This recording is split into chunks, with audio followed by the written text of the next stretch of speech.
What's going on, everybody? This is Amit with another episode of Junction. I'm actually, it's been a little bit since I've done one of these, just trying to find the right stories that kind of capture my imagination and would hopefully captivate an audience to listen and watch. The goal for people who are new is trying to get behind these stories of why people do the good things that they do, and how life has kind of altered people's initial views on what should have been, could have been, but didn't work out that way, and just trying to go along the path of how the various bumps or positive things have turned into other great experiences.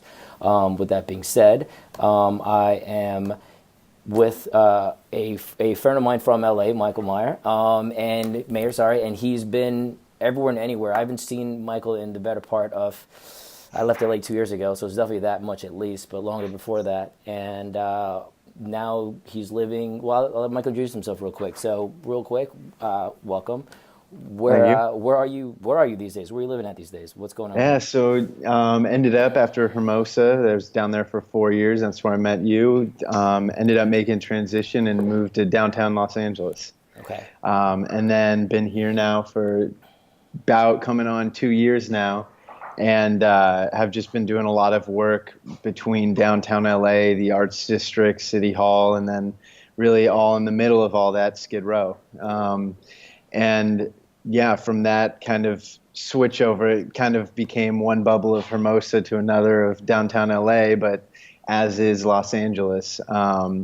It was definitely a very radical shift, but something that really opened a lot of, perspective and an understanding of just really how this city works and operates. Okay. Before we get into a lot of what you're currently doing now, just give me a quick backdrop of where you come from, i.e., Yeah. born, raised, where are you from? How'd you get to LA? Let's start there.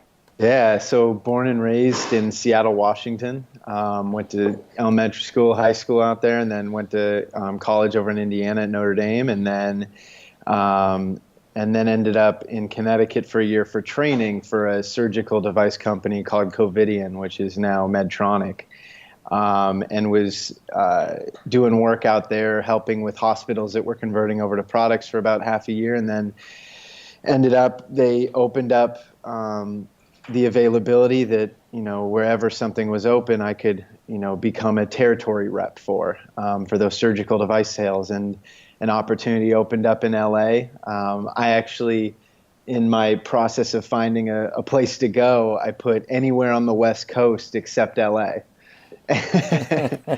And that was primarily due to a Seattleite perspective of what LA was to me, and that was, the Hollywood, Beverly Hills, not really understanding how incredibly diverse and unique LA was to, especially to someone, growing up in his early 20s, but came out to LA with an opportunity to see if it was the right fit, and ended up in Santa Barbara for a little bit, helping with someone that was out on maternity leave, and then came to downtown LA, actually stayed in the Los Angeles Athletic Club hotel for about 2 weeks. Was my first introduction, but then finding out from a bunch of people, where should I live? What should I do as a 22-year-old coming to LA? And they said Hermosa Beach. Everybody said Hermosa.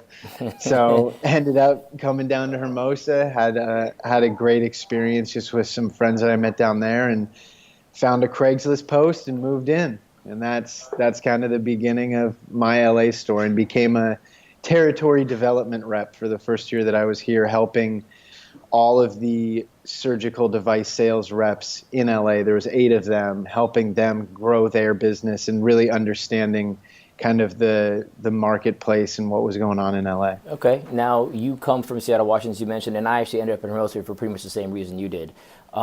That's kind of what people had said, the place to be, and it was a lovely experience for the time that I was there, so I'm not going to Yeah, discount it on that. absolutely. Educational in a variety of ways, which we'll touch on because you had some of the same education that I did. Family-wise, are you an only child, or? I have one younger sister, Okay. and she's still up in Seattle, working at a hospital that as a patient care coordinator that my father works at as well. And now, so medical device sales, anything in the medical field was your initial passion? That was where you wanted to be? Yeah, I mean, initially I definitely went into college, thinking surgery was the route I was going to take, get into med school, do that whole route. And that was primarily driven just, my father's a trauma surgeon in Seattle, Washington. And I've always just had an inkling that I wanted to be a part of that environment. But going to school and kind of taking those biology and organic chemistry courses, I just realized that wasn't where my passion really was. And that I wanted to experience, college and university in a way that really what I used college for was something that, for example, I ended up creating a T-shirt about a football player and sold those on campus. Golden Tate was the player. He plays for the Detroit Lions nowadays. Familiar with him? Yeah. So the story is he was like my freshman, sophomore year were miserable at Notre Dame with Charlie Weiss and a couple others. But Golden Tate, my sophomore year, he was a freshman. He ended up coming onto the team. He was mostly a baseball player, but he came onto the team, didn't really know the playbook. And so the coach just said, "Hey, Golden, just run a fly route. We'll throw it to you. Go up and get it." And so for the first 4 touchdowns of the year, it was Golden Tate just running a fly route and going up and catching a jump ball. So I ended up creating a T-shirt that our alma mater, "Golden is thy fame," is one of the lines. So the front of the T-shirt said, "Golden is thy Tate." And then on the back, it was some X's and O's and a 23, his number, just running a fly route.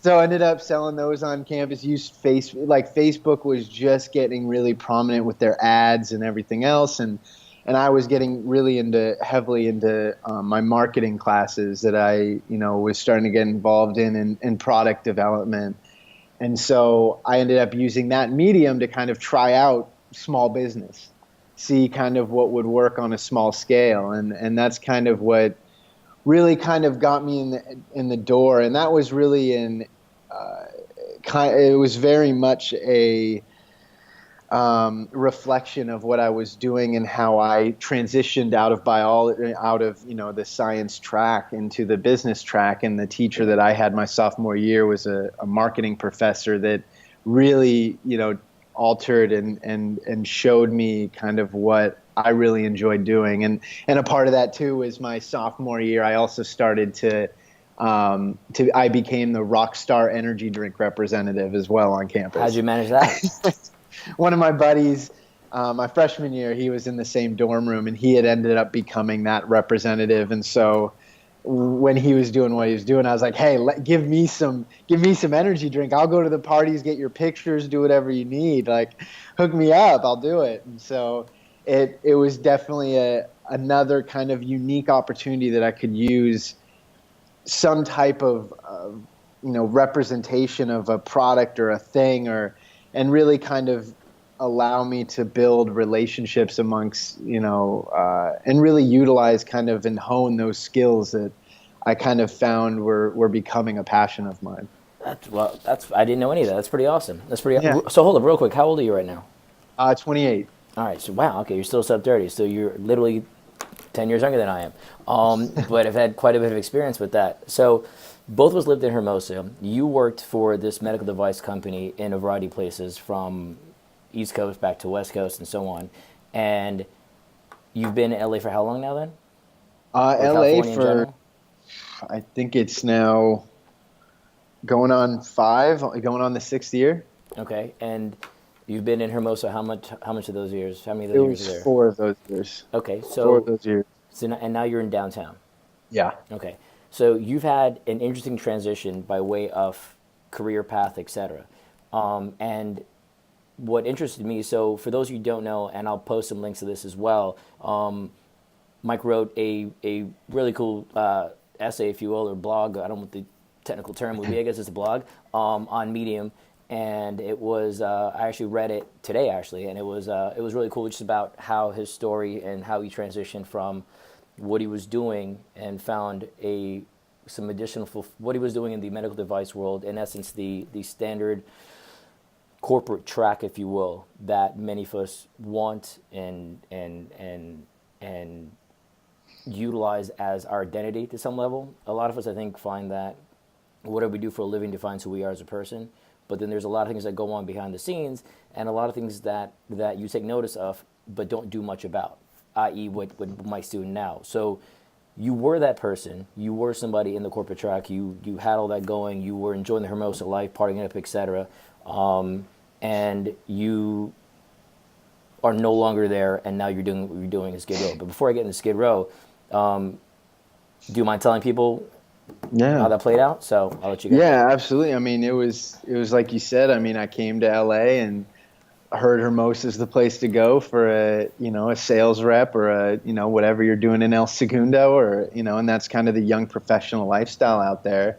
And I mean, for 4 years, wouldn't take any of it back. It was amazing. It was a great time. Was making good money and meeting some great people. Had a lot of fun, and it was a beach lifestyle in that bubble. And I mean, it's a lot of times you either fall into a trap of that becomes your life, or it really is a complacency that allows you to distract yourself with all the things that you believe that will give you happiness. And I think that was kind of what it came down to. Was it's a constant battle to seek that happiness from whatever it is that you're doing. And for 4 years, I mean, the last year that I was doing it, I was going on, the Yacht Week trips out in Thailand. I was going to Ski Week. It was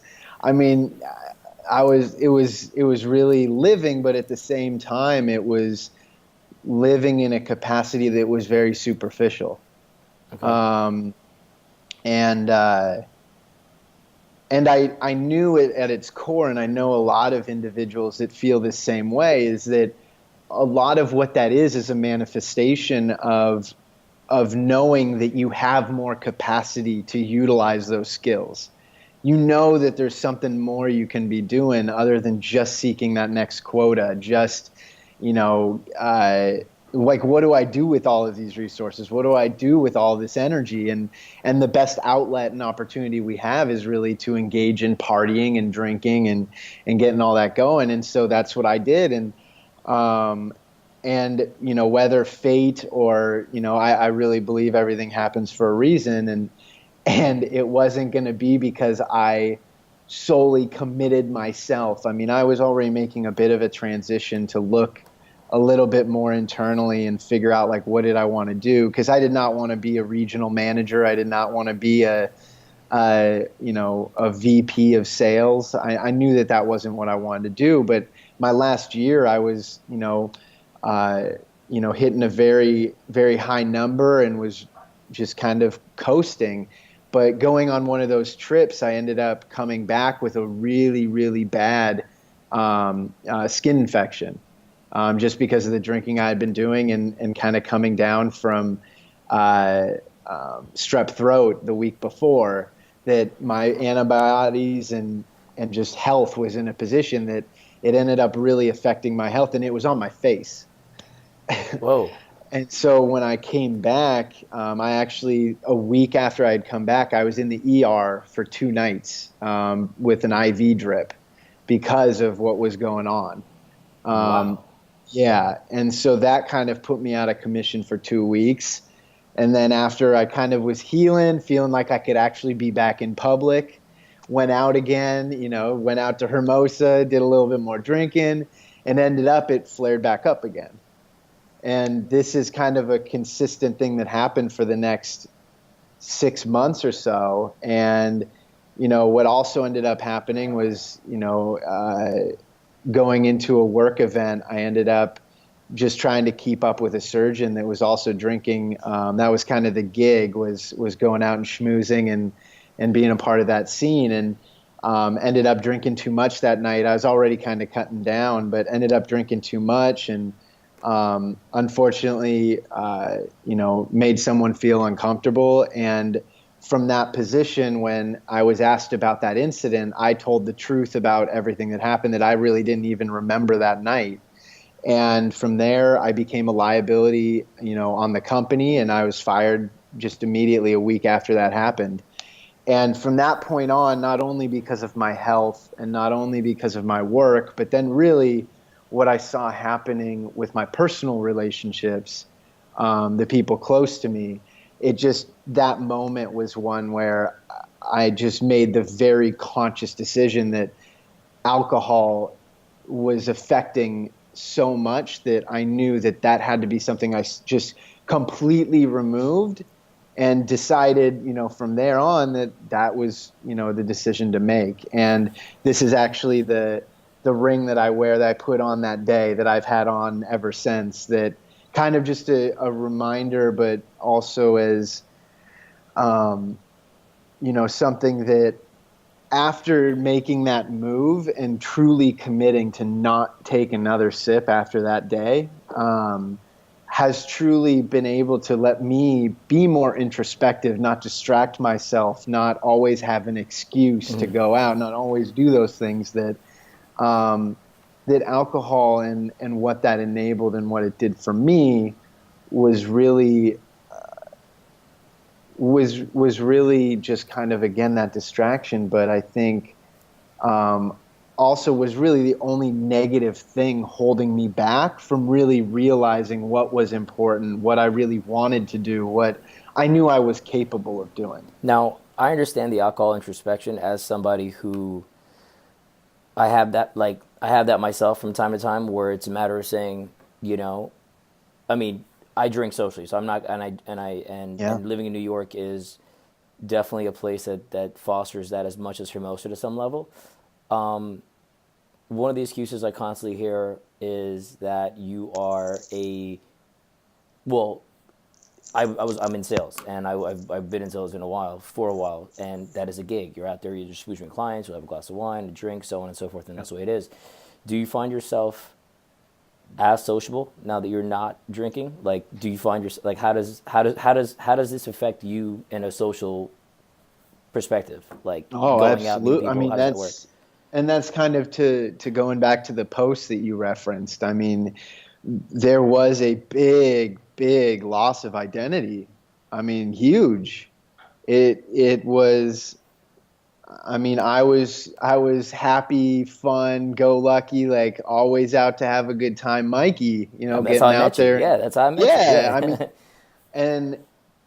and when that is the basis and foundation for your relationships and for the people that you know, and how they know you, and what, like, how that relates to your identity. When that's, I mean, for a lot of, senses, it was stripped away from me, not only my identity as a young professional with a legit job and, a company car and everything else, that on top of that, not having what really people saw me as, wanting to be out in that social environment, and that when you go back into that environment or want to do things with people that doesn't involve drinking, that it becomes hard to relate to Yeah. those friends.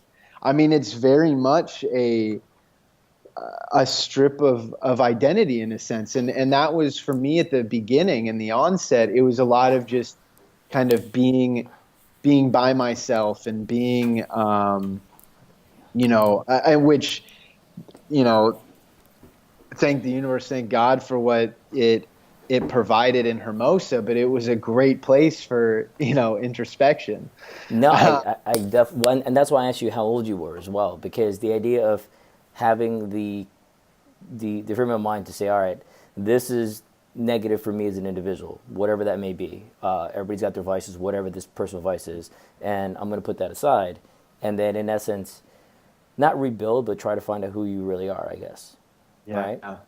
And so this chain of events, the circumstances, etc., prompted you to then leave Hermosa, Yeah. and go to why downtown? By then you moved to downtown LA. Why downtown? Why not Oh, back to man. Seattle? Why not leave LA, California? Like, why? Yeah. I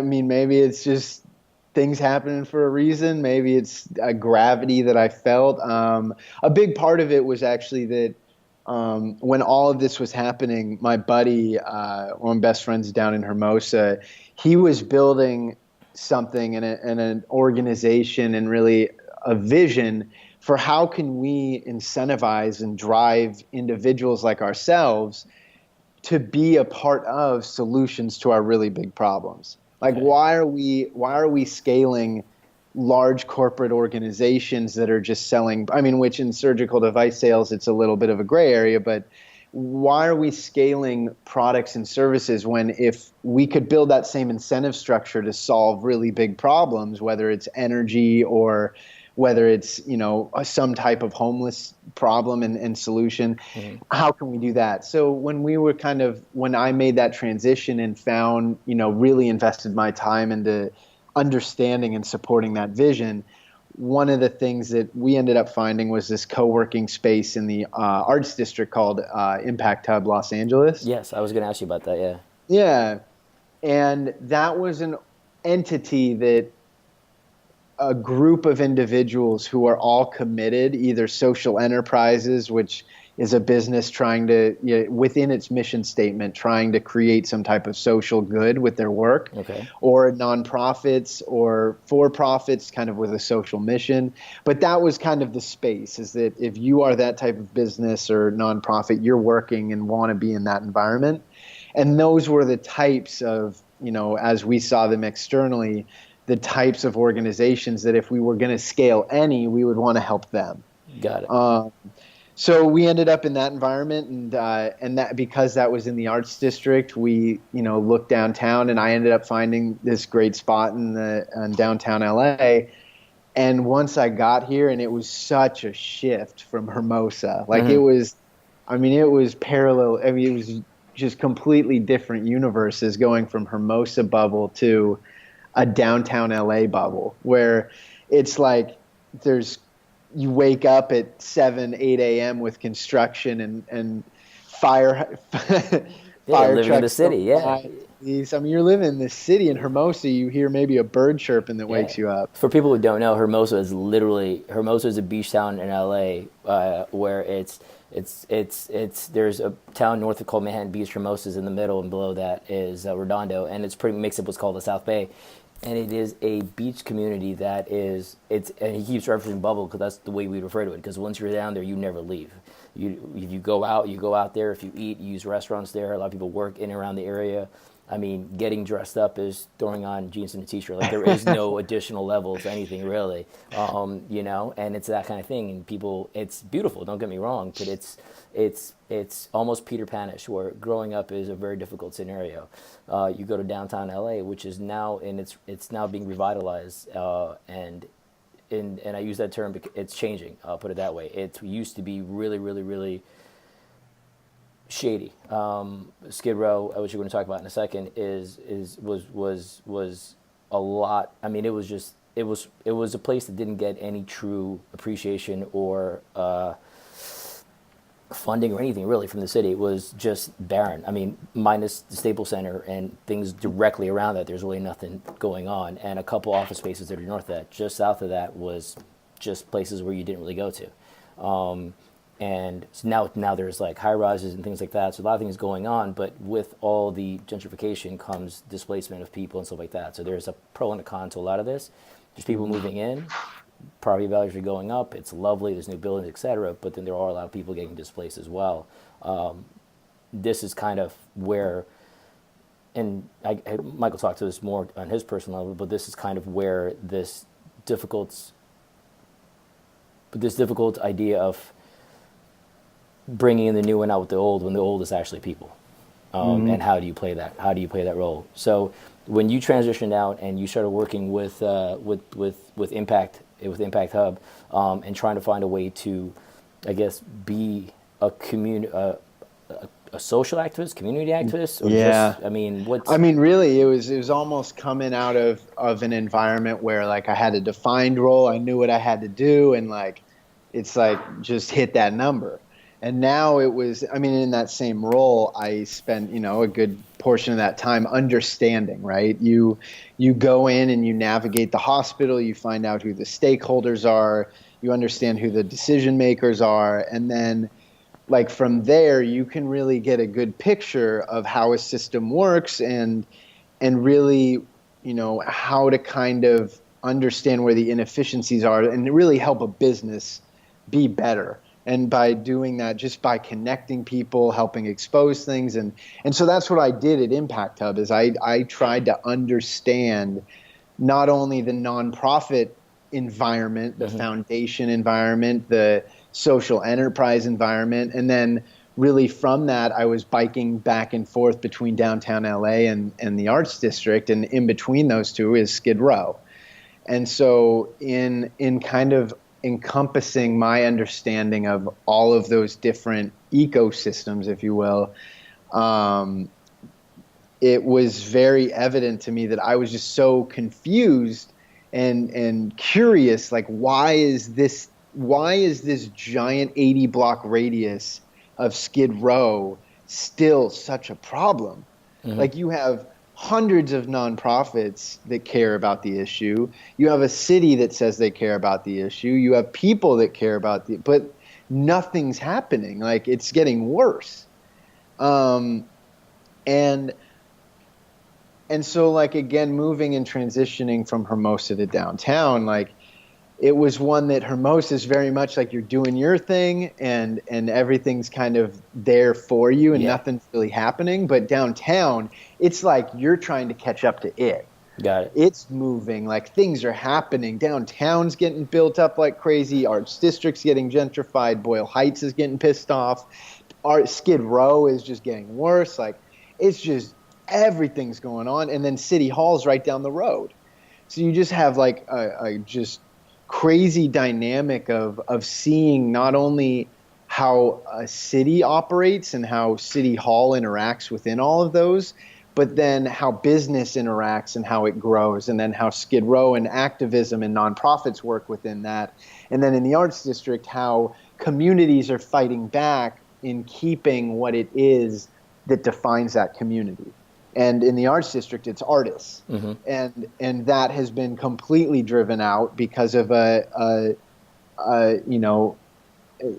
really at the end of the day, short-term profit for developers, which you're seeing in downtown LA as well. So, but like what you're saying, what you're saying about, with when I was down Hermosa, I remember hearing somebody like 2 years before I left say, I'm moving downtown. I was like, why would you do that? Why would you ever move You're downtown? leaving paradise to go downtown. Yeah, and I mean, and it's crazy though to be a part of so much change. I think that's what's really exciting about it, is that there's so much happening that in the next 10 years, like downtown and what it represents in Los Angeles is going to be pretty incredible. And I think there's a huge potential in downtown LA to do things completely differently and really at the end of the day show the rest of the country and world like how a city can effectively grow and be a center place of a community. And really with Skid Row, it's an example of how are we going to handle humanitarian and people problems. Now it's difficult, like I guess, and again, what's interesting is for me, so I left Hermosa situation. I moved to New York. Now, New York's a city like no other, which has its own pros and cons, et cetera. But, obviously the noise, stuff like that, it all becomes part of the city, and you end up being a part of this larger, this large, really interesting, really this non-tangible driving force. It just kind of takes you on its way, and you become accustomed to it. I thought I'd be here I thought my 2 years is coming up in March, and I thought I'd be out, ready to get out, and not, and whether or not I move back to Hermosa is also a question I can't answer, because at one point I was like, oh, I'll go back and that'll be a cool place to settle down, and now I'm like, yeah, but it's not fulfilling to some level, and who knows, maybe I'll change my mind again. You never know. But you leave this environment. You grew up. You said your father was a surgeon. You grew up in Seattle. I'm assuming you had a pretty decent childhood by way of the quote unquote standards of middle class family or whatever it was for that level. Then you come down. You were now exposed to Skid Row. Had you ever been exposed to anything like that in the past? I mean, just from, I mean, like you said, I was very fortunate and was allowed and provided an exposure to a lot of things around the world that at least kind of opened my eyes, but it was always a distant understanding and relationship. I think, how I was raised and supported, it was always curiosity. It's trying to understand, be empathetic, and really, at the end of the day, the motto of the hospital my dad works for, and he's the one that created the motto, was exceptional care without exception. And I think that to me embodies how you should do and be as a human, is that no matter who it is, they deserve the same that anyone else deserves. And that's the love your neighbor as yourself golden rule as well. It's so I think I was grown up in an environment that I had that, but I was in a lot of situations able to keep myself, I think, outside of that exposure to a degree that I didn't need or want to feel uncomfortable with.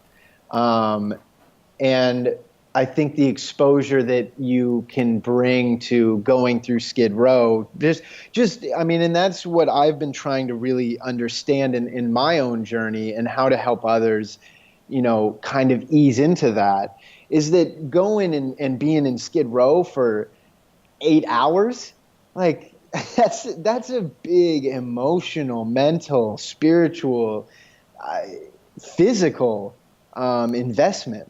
I mean, it's draining in so many ways. But And why would you want to make the investment? Like, and I well, understand it's yeah, it's easy to say, it's easy for people to say, I want to help.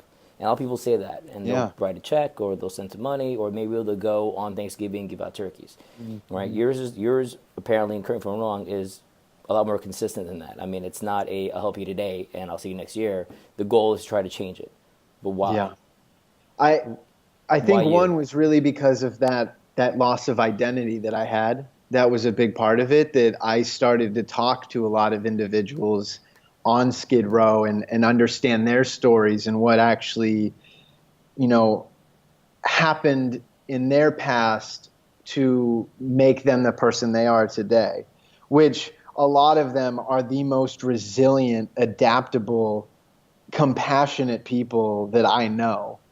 But certain life instances that, fortunate for me, like I had a safety net of not only financial safety net, but of family and of friends and, you know, an ability and a skill set to get me back on my feet in a way that some individuals, if it's losing a job and then losing their house, if it's going to prison and then not having a job opportunity because of a felony, if it's, coping with a trauma that they've had in their past and now having substance abuse issues, like there's a lot of things that can happen that we, really take for granted how much we have in support of us to not put us in those positions. And in a lot of situations, for some people, it was a loss of identity that really got them there. And for me, like mine was one that I really lost my sense of home. Hermosa Beach felt like home. I had friends that I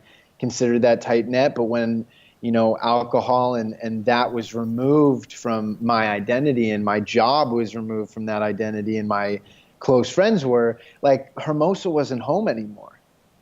It didn't feel like it was right. And I mean, not to say I was in any way homeless, but if you define home as a community, a sense of mental well-being, like a house is just a house. Houselessness we can solve. Homelessness is much deeper. That's something that really takes a human understanding to kind of, and that's, I think, when talking to a lot of people, that's what I realized right off the bat was, like, this isn't a material problem. This isn't something we can throw money at or food at or a house at and solve. It's not going to be that solution. So because of that, personal connection that I made with a lot of individuals and their stories, that's, I think, what really drew me to, like, now investing my time not only in understanding those people and the stories, but but also like what's happening around them that's not allowing them to thrive. Like why are there all these nonprofits, all this money, all this caring and giving, but nothing's being like empowering these individuals to get back on their feet? Now you started. Is it altruistic agency? Yeah. That's your current. That's an organization that you've started. Yeah. The purposes are what? To do what? Yeah. So I ended up creating that, and the initial drive that I had was, with Evan Brisbane as someone that I met almost 10 months ago now. And I wanted to understand the system by going through it. I wasn't going to do it by dressing up whatever homeless looks like and go through that system. But I asked someone that I met actually at a rally down in City Hall, the first one I went to. But he was down there and I started talking to him. We had a lunch, had another dinner, ended up meeting each other and really like understanding his story, and said, hey, I don't know how I can help. I've never done this before, but I have a skill set of just being a connector and a facilitator. Like, can I help you through your process? And from there, he allowed me to be someone behind him that when he went and knocked on doors or, looked for help, I was someone behind him to make sure that if someone's not doing their job, I get on them. If they need to be connected or get an advocate behind them, and really at the end of the day, be a consistent person that Evan can call if some shit hits the fan or if something's going well. Like he gets his certificate at Crystalis and now is employed. Like I'm there to congratulate and go out to dinner with him. Like it's something that, in the whole process, Evan has been in touch with and been traded off to 12 different case managers.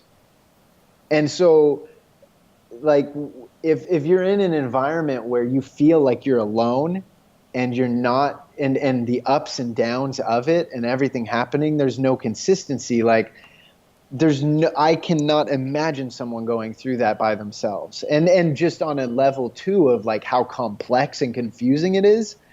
It's insane. It's incredible to think of someone being able to navigate that system, me alone having done it professionally, to now understand how to do it if you don't even have a place to go home and sleep at night, to do that over and over again and be told. So basically the whole process was to try and build a model that if I can be that first rep to do it and be someone by the side of an individual and help through that process, if we had 10 more who committed their time and energy just to knowing all the resources to touch to, but just be there as a representative of one individual and know them and meet them on their level of being just a friend in that process, we can potentially really not only be a facilitator and a support of those individuals going through it, but really, at the end of the day, what I'm really excited about is being an audit of the system.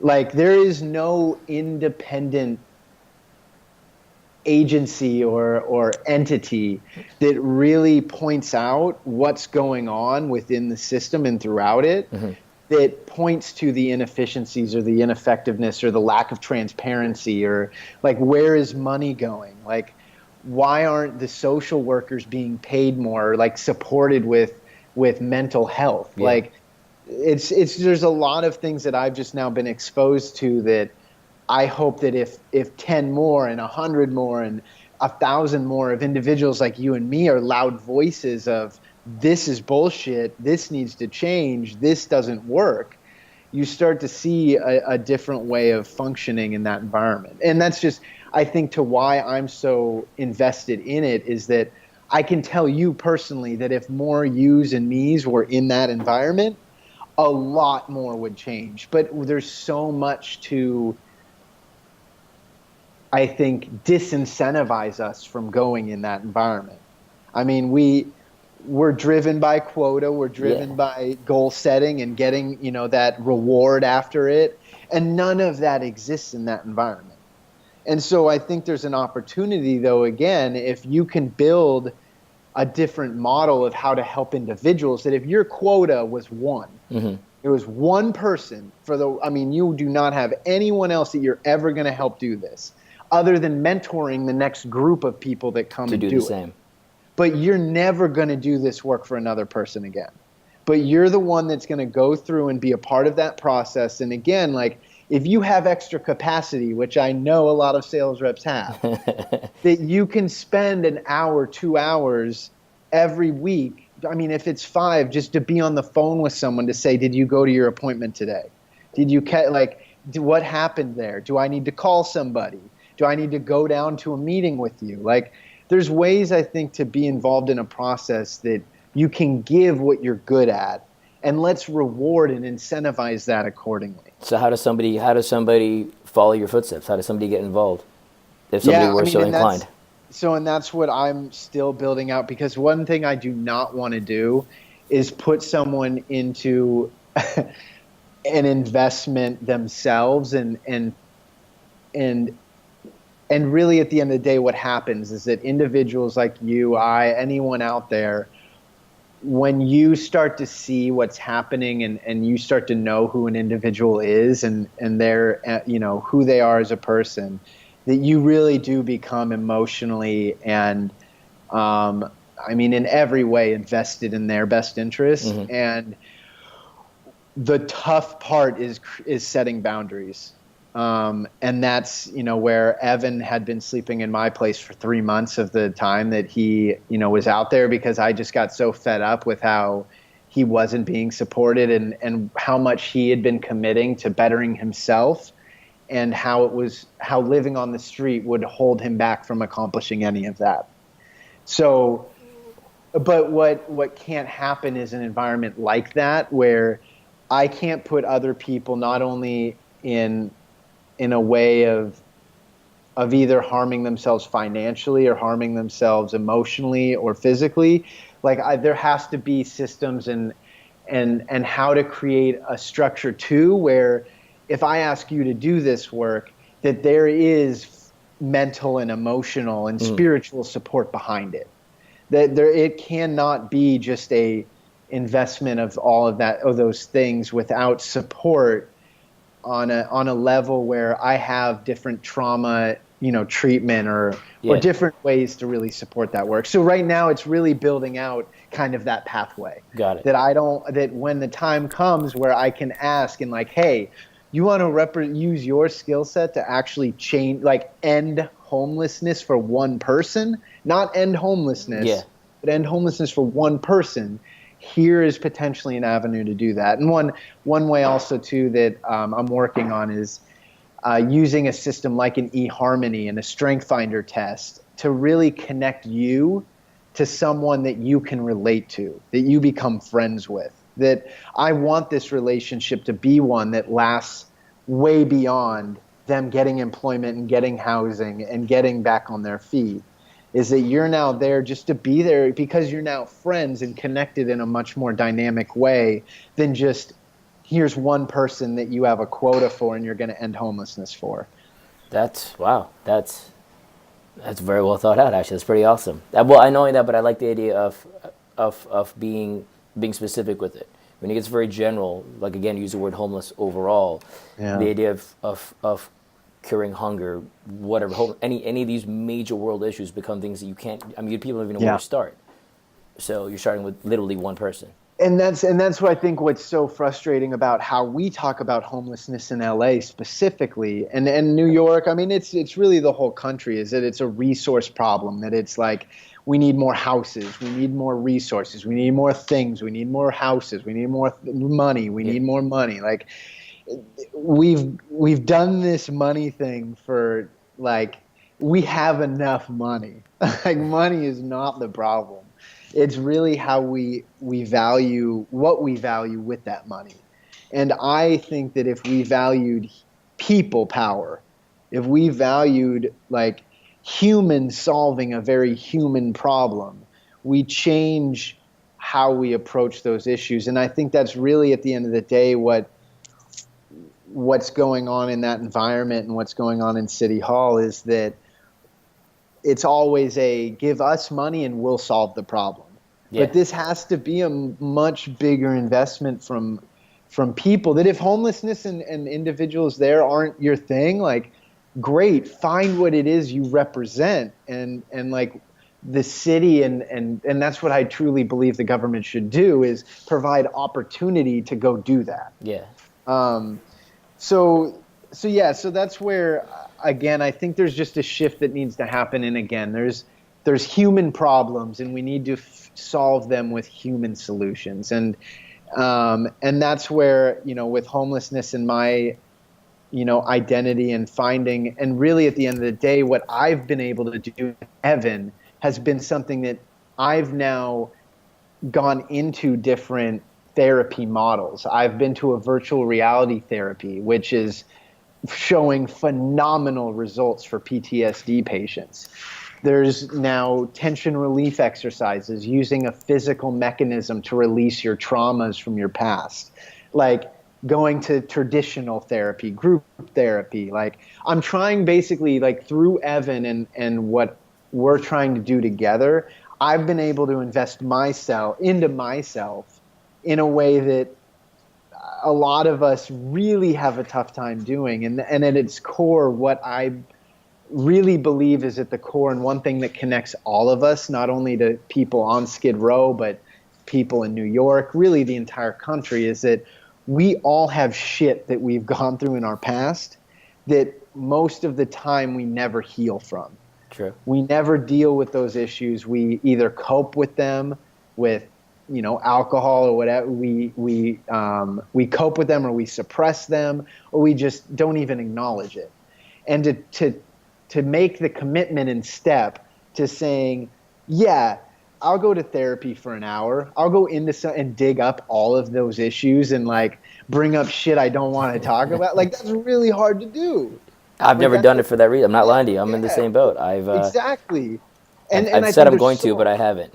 Yeah, exactly. Not lying. Everyone, Yeah. everyone knows that it probably will help, but that investment's a heavy move and a step to make. And it's also one that is not a quick return, right?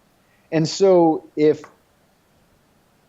what I've been able to do with Evan, and what I really believe is that if that's what connects us all, and that's something that we can pursue different avenues, where that's why I'm really excited that I have a couple opportunities that once someone comes and represents another, homeward bound individual, that we can now, like one of the tasks I would put on you is, here's 3 that I know of that have, worked for me. But if none of these work for you in like helping you grow as a person and heal from the things you've been through, go find some. Yeah. Like we need to open source this to be able to then really show the rest of, our friend groups and everyone else that like, not only has this helped me heal, who I look like and talk like, and you're my friend, but it's also helped someone that you didn't think was like able to help someone on Skid Row that has been through way more than potentially we have. So I think there's ways that if we can explore different ways of that trauma care and trauma treatment and healing, that we can show different avenues for people to at least step into that conversation and start working on those things. Wow. That's awesome in general. I mean, that's a simple word to put to it, but it is. I know I've taken up a good amount of your time, but before I let you go, how can people follow what you're doing or try to be a part of the movement, if you will? Yeah, I mean, right now I'm gonna say the best way to do that would be just either friend me on Facebook on my Maier tweets, or Maiergram on Instagram. I'm not much of a social poster, as you will, especially for what's going on right now with altruistic agency.